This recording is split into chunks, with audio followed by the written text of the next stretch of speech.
For those of you that escaped cults, what was your "I need to get the duck out" story?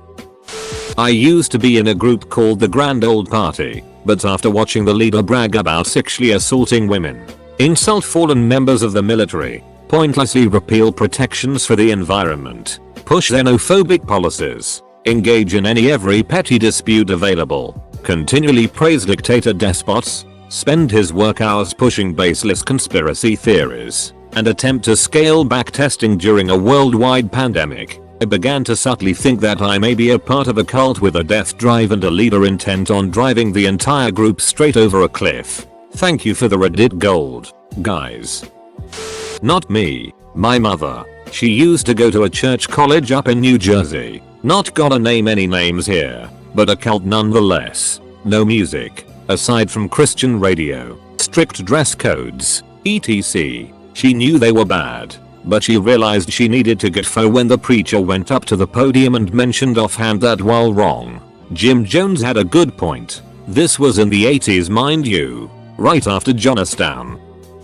Went to a church that had a night where a faith healer came to visit. He healed a teenager of very severe asthma. As a sign of his faith, the teenager goes out on the bike trails without his inhaler the next day and almost dies. The pastor visits the family in the hospital and tells the heartbroken parents it was because they didn't have enough faith. And with that, I exit stage right. I say that because that's when I realized the whole thing was an effing show. I am a former Jehovah's Witness. It was a lot of things, but a big one was that I never felt like I could do enough. It was constant, never-ending guilt. I used to think there was a problem with me, but I finally realized that no matter how much I did, I would still feel like I wasn't doing enough and that this wasn't an accident. They wanted you to feel guilty and inadequate. I reached a breaking point and knew I had to get out for my own well-being. Now I know more about cults and realize that this is a cornerstone of cult manipulation. Two instances stick out to me. Although I was just a child, my family was very involved and we didn't get out until I was a teenager. My mom is still a member. 1. My first time sitting in a crowded room while the elders or leaders of the group publicly announced someone being disfellowshipped or excommunicated, meaning they did something wrong and nobody was allowed to speak to them until they were reinstated. I just remember feeling so sick for them. They were publicly shamed and humiliated. Their family was also treated poorly usually. Everyone knew about their perceived wrongdoings. Even as a little kid it just seemed so wrong to me. Shouldn't we have been extra supportive and loving to people when they were struggling with bad choices? Shouldn't we be encouraging? It felt so gross and cruel. I knew then something was wrong, but I was only about 5 years old, and if you questioned anything it meant Satan was putting lies into your head, so I always just kept my mouth shut. If you tried to get out you'd be shunned too and lose everyone you loved. 2. When I was 8 years old, struggling with my parents' divorce and my dad's subsequent exit from the congregation, and an older family member sat me down and told me that if I wanted to have a dad I needed to convince him to start going back to meetings and being a good member of the congregation, otherwise he would die at Armageddon and I'd never see him again. What a ducked up thing to tell a child. These are just the two biggest instances that come to mind, but I have a whole lifetime of trauma from my years in the cult. Former Jehovah's Witness. The way they treat people who aren't in the religion and also how they treat people who do get excommunicated. My cousin and I talking on the phone when we were 16 and he had just gotten diagnosed with cancer. We were Jehovah's Witnesses and they don't allow blood transfusions. To live, Trent was going to need blood transfusions. I can still hear him saying, "I don't want to piss off Jehovah, but I don't want to die. I'm just a kid." And all at once I went from being a good little JW kid to only doing what I absolutely had to because I still lived with my parents. When they changed their name, I had been sketched out for a while, but they made me alienate myself from all my friends outside the cult. So I stayed because I was worried I wouldn't have anyone. One day the pastor announced that they were changing their name and going their own way. The other church they were partnered with dropped them because their views were getting too out there. A cult church got dropped from a bigger cult church because their views were too crazy. Sitting there that night I decided I had to go. It sucked losing so many friends, but now I'm in school and have a job I enjoy. Had I stayed with them I'd be married to whatever guy there was closest to my age and pregnant with my third child. I've got one. Among the sexual abuse, for some reason this is the one that made me go wait a second. I brought home a kitten as a child. Very young. Was abandoned at a rest stop down the road from us. I loved and bonded with that kitten for 2 weeks. My parents knew and allowed it. One day, my mom punished me by making me dig a hole in the backyard, having my stepdad smash the kitten in it, then chop its head with a shovel, and shoot it, all while I watched, because got old and the kitten was sick. That one had me pressing charges and taking full action the moment I turned 18. I ducked them up good, but it left me with scars. I happen to have an exact moment. Let me start with, it was not a confirmed cult. However, I was listening to Beautiful Anonymous hosted by Chris Gethard, and a person on his podcast was a cult survivor. The more she talked, the more scared I got. I was going to meet up with some other members. I threw 2 of them in my car and made them listen. We all quickly figured out what I had realized. We decided to stick it out. We had a trip at the end of summer. During the trip we made sure we were all in the same car, and we never came back. Without listening to that podcast, I would have never in my life thought it was possible to be in a cult, or more in my case a cult-like environment, but you can. I don't love talking about it, because I'm embarrassed I ever fell for it, but I was briefly involved in a MLM about 11 years ago. That in ways I view like a cult now. I'm talking meetings all the time. Peer pressure to give up info on your friends so they can be pestered to join. These people's whole friend groups revolved around the MLM. So we went to a big weekend conference, and on Sunday morning they had church services for each religion that went on simultaneously before the last day of business training. I'm not a religious guy, so I asked my group to just get me after church, and they agreed. So Sunday morning, someone comes to grab me from the hotel room and we head over. Lo and behold, it's church, the Christian service, and they're like, surprise, we thought you could use the good word. And I was pissed. But the real deal breaker is what the leader of our MLM said, which I'll never forget. We have business partners currently worshipping in our Jewish, Muslim, and Buddhist services, and we love them and support them, even though we know they'll be in hell, because they can't join us in the kingdom of heaven. I told them I was out on Monday, TLDR, joined a MLM, went to a conference, got tricked into going to a church service, where the MLM leader essentially condemned people of other religions. Quit. Former Mormon. And when I was about 13 and couldn't get any satisfying explanation as to why women couldn't hold the priesthood, i.e. have any position in the church above a Sunday school teacher, everything we learned and did revolved around becoming a good housewife. When they reinstated a member of the congregation who had sexually assaulted a child, because he had repented and God had forgiven him, so we had to then publicly counseled my father, who didn't agree with this monster being in the same place as his 4 children. My father was stood down from his position as elder because of this. I was in what you could consider a cult as a child. What finally fully woke me up was the pastor's trial and conviction of multiple cases of sexual harassment and assault. We, the congregation, were told we needed to lift pastor up because this was a test from God and he needed our prayer. Everything finally clicked for me. All the terrible things this church had been up to came crashing down, and I realized my faith in this place was broken. This is actually something I was just thinking about the other day. I was raised a Jehovah's Witness, and I think it was less one big aha moment and more a bunch of little what the duck-s. For those unfamiliar with the group, witnesses believe that Armageddon is coming any day now, and the only way to survive is be a baptized JW. They also refuse to accept blood transfusions, celebrate holidays, toast, date without supervision, and practice yoga, just to name a few things. A big one for me was watching a leader from the very top of the group describe unbelievers as vessels fit for destruction, WTF, and pull out a malformed piece of glassware to illustrate. He then smashed it on the floor to illustrate what will happen to us. Another prominent leader of the group was recorded warning that tight pants are designed by perverted homosexuals. On a more personal level, the last year I was a witness, I left a large religious gathering and was met with protesters. I realized something questionable is likely happening if people are taking time to protest. The picket signs weren't even aggressive. They said things like, there is support, you can leave, The reason this even needs to be said is because witnesses shun people who leave the religion. I hadn't seen either of my 2 older siblings in about 10 years. I hung out with school friends outside of school for the first time when I was in grade 12 and my mom cried because she was afraid she was a bad parent. I got out at 17 and haven't looked back. Sorry if this was a small novel. When they wanted to install Covenant Eyes app on all of my devices including my work issued computer which contained access to multiple local celebrities information, they flipped out when I noped the duck out.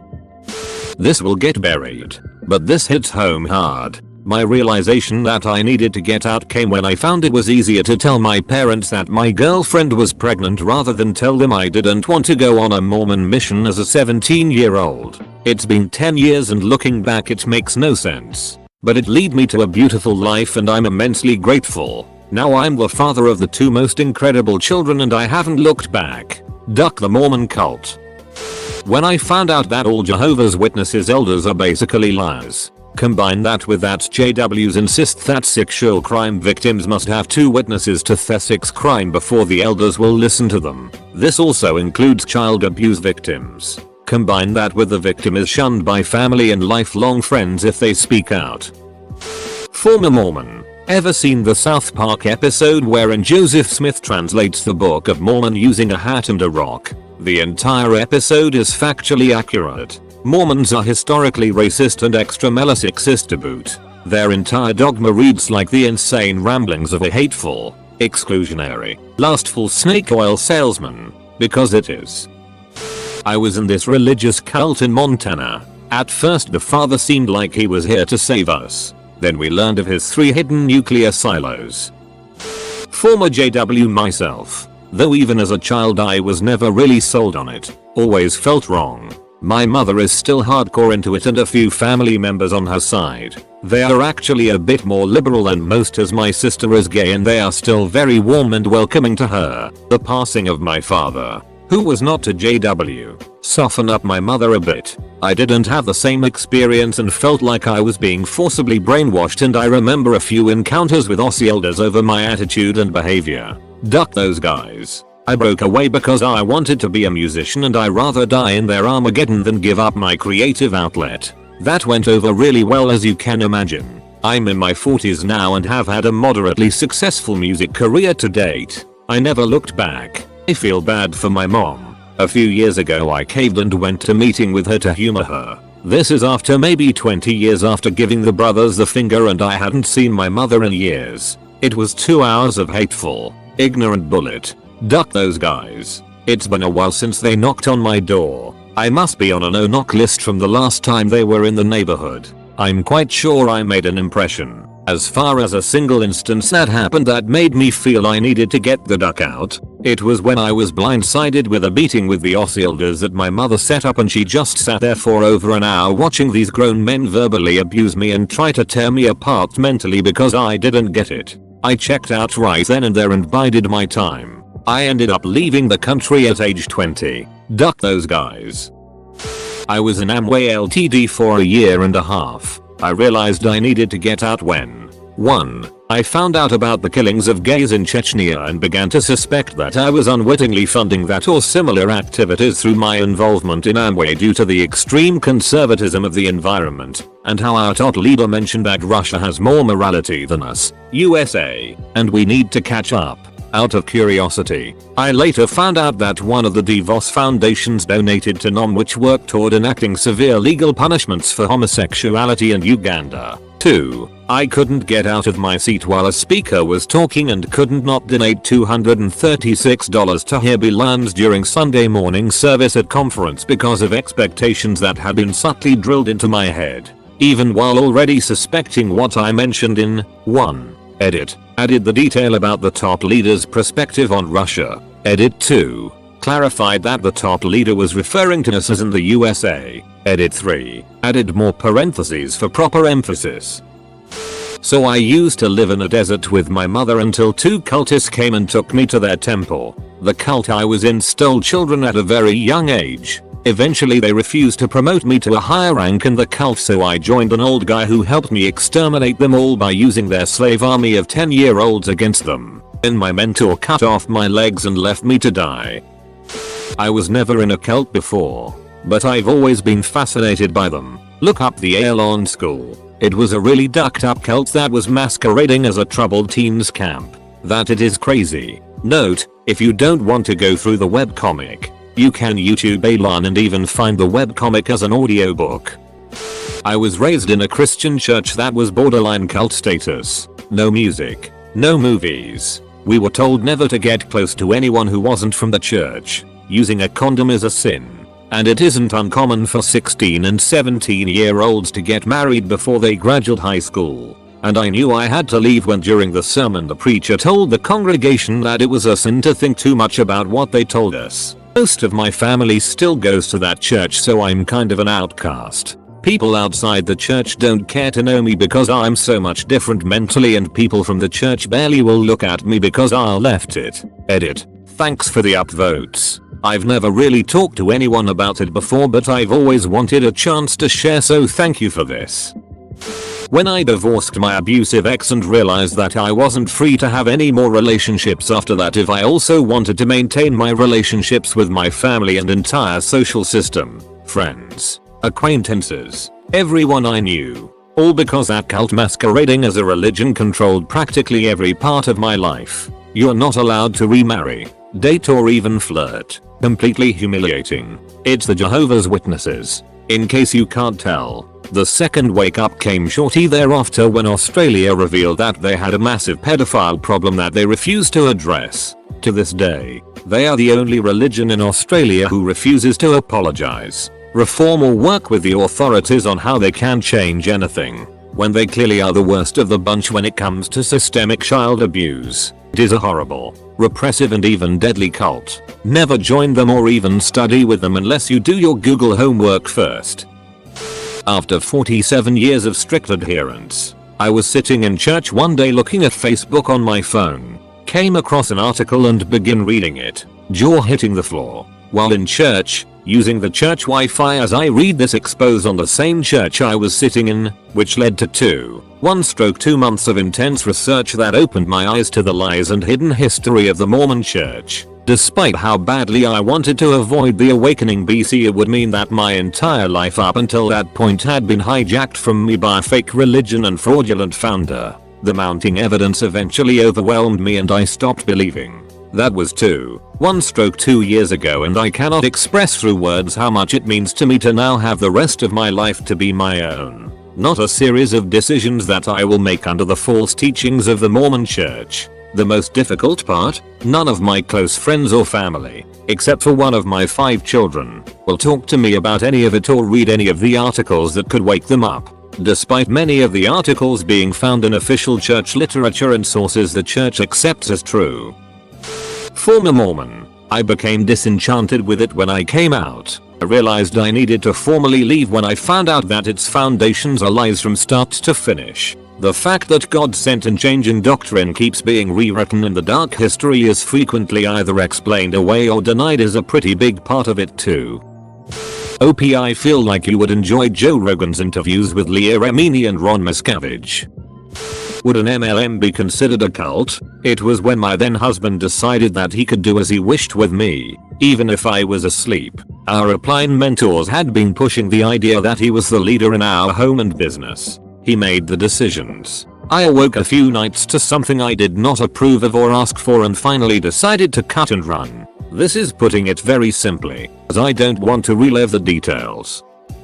When they started sucking off the uncircumcised young boys and calling it a part of a ritual.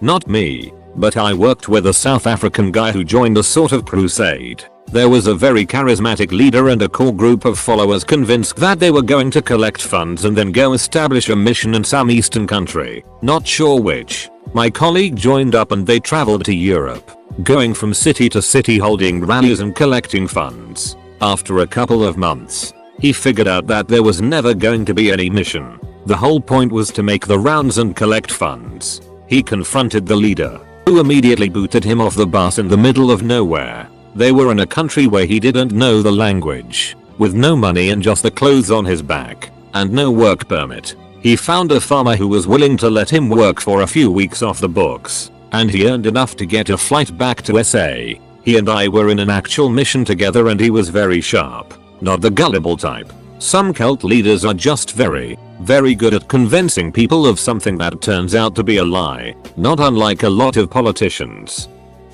Kool-Aid man busted through a wall and shouted, "Oh yeah. Who wants a drink from this jug?" When the other churchgoers started speaking in tongues during the sermons. Nope, the duck out at 14 and never looked back. I used to be in a cult called the Anti-Social Justice Warrior on Tumblr. At first it was simple. We just danced like people who overly complained about it and trying to take down things and censoring all of the cool and fun stuff of media. Soon, when the Trump election happened, all of my anti-SJW friends were starting to get a bit weird. Supporting this idiot who has no idea of how the government works and no idea how a government works. This guy was all over the place. Soon, I just started to get a bit liberal. All I wanted was not to have the crazies in media, but then I started to realize the crazies literally, while they can be wrong sometimes, it's better to be wrong sometimes than all of the time. I wouldn't call it a cult, per se, but a non-denominational church from when I was about 12 or 13. The kind of place where people speak in tongues and get healed, even falling to the floor and convulsing. Bought into it for a few months. The first wrinkle came when they told me if I played POC registered sign mon or read Harry Potter I'd be going to hell. At the time I was obsessed with both. But the defining moment was several months later, when I decided to have the pastor pray for me, not because I felt I needed it, but because I was getting very jaded and decided to put his Benny Hinn powers to the test. The pastor pressed on my temples so hard and kept pushing me backwards. Ended up doing kind of a matrix bend as he tried to get me to be healed or whatever it was. I never fell, but I had a wicked headache afterwards. By that time I had gotten my mother into the church and she would keep me going every Sunday. But the faith was long gone. And jokes on them, because I ended up having a Harry Potter themed wedding and got married by a friend who pretended to be a wizard. Duck you, Pastor Frank. I played their games for as long as I could. Then I left and moved to Seattle, WA. I spent the next few years deprogramming and living a normal life and being a productive member of society. It's been 22 years and I still find myself thinking of the Marine Corps. Up until about age 17 I was frequently dragged to rituals in which I was surrounded by candles in a dimly lit room while robed believers chanted in dead languages and sang in a harmonious discord. Of course, there were multiple collections taken each ceremony, and the believers would empty their pockets into the collection receptacle being passed around. The head shaman guy would often have his young acolytes dip this weird scepter thing into a bucket of liquid and then liberally shower me and other attendees by flicking it toward us. At every ceremony, we learned that we are not good enough people to exist in the mortal coil, much less to correctly charter a path into the next universe at our eventual deaths. But mom took us out for ice cream afterward if we behaved ourselves. So we sat there and just waited it out each week. My church tried to convince me the voices I was hearing telling me to kill other people were from God and not the beginning of a psychotic breakdown. Needless to say, they were in fact the beginning of a psychotic breakdown. I grew up in a sort of fringe Protestant religion and went to boarding school for high school. One Wednesday night they herded all of us students into the chapel where they showed us a very long documentary on the evils of music like the Beatles, Led Zeppelin, etc. You know the drill. Playing everything backwards. Sacrifices to Satan, etc. I was kinda used to spiraling this tbh, since I had always loved rock music and my mom kinda programmed to me to be skeptical of the church anyways. I just remember my friend Jake sitting in front of me starting to look around at all the other students who seemed to be kind of hypnotized by the whole thing. He caught my eye and said something like, "White Wolf, what is this? Isn't this weird? This is wrong." And just for that something we had accepted as normal behavior became the launching point for seeing everything else they did from another perspective. Just to have another person in there with me that confirmed my eye rolling and even alerted me that we actually were sitting in a Wednesday night brainwashing session. Also grew up a JW and was in for 25 years. Once a year JWs have a 3-day convention. Basically you have to sit through various Bible lectures for 8 hours a day. JWs believe themselves to be the only true religion and everything else is false religion. So you grow up very critical of other forms of worship. For me personally, I was critical of mega churches as they seemed more like a concert and hangout than actually learning anything from the Bible. While the once a year conventions consisted of thousands of JWs in place for the weekend, it was almost business-like. Everyone sat in their seats quietly during the lectures. We had a 1-hour break for lunch and everyone would walk around and talk, and that was it. Well, in 2019 the JWs has an international convention where they had 40,000 in attendance. People who visited from other parts of the world were told wear their traditional garb. JWs came in with poster signs. They started singing and dancing during the program and cheering during any video clips played. I found myself in a 3-day mega church, the very thing I grew up criticizing.